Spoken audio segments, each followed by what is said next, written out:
बात उठी है तो थोड़ा दूर तक ले चलते हैं। माजरा यह है कि एक गांव में उप जिलाधिकारी तमकुही राज चौपाल कार्यक्रम में गई थी, जहां एक महिला ने मैडम से शिकायत किया कि प्रधान के कहे अनुसार पैसा दे दिया पर आवास नहीं मिला।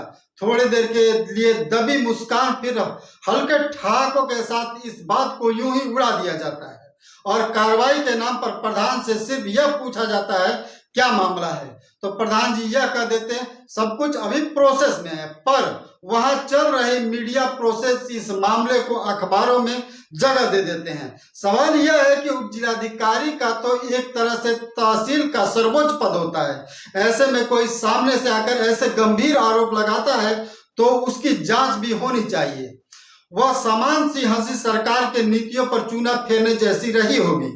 यह हंसी ऐसा करने वालों के लिए हौसला अफजाई भी हो सकता है, क्योंकि यह समस्या एक बुढ़िया माई का या एक गांव का नहीं बल्कि तमाम गांव के हैं और ऊपर से लेकर नीचे तक इस लेन देन के तार जुड़े हैं। मसलन चोर चोर मौसेरे भाई वाली बात है। एक फेसबुक यूजर ने बाटा में टाटा का हाल बताया।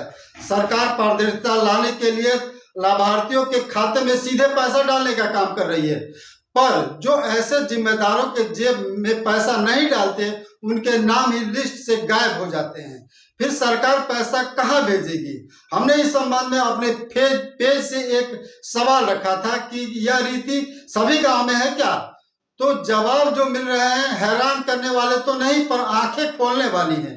एक व्यक्ति ने तो यह भी पूछा कि ऐसा कोई गांव बताइए जहां पैसा नहीं लिया जाता हो और यह शुल्क 10,000 से लेकर 25,000 या इससे ऊपर भी हो सकते हैं, जो एक नियम सा बन गया है। कहीं कहीं तो नए वाले पुराने वाले प्रधान भी चुप रहने के नाम पर पैसा लेते हैं और यह बात सर्वविदित है।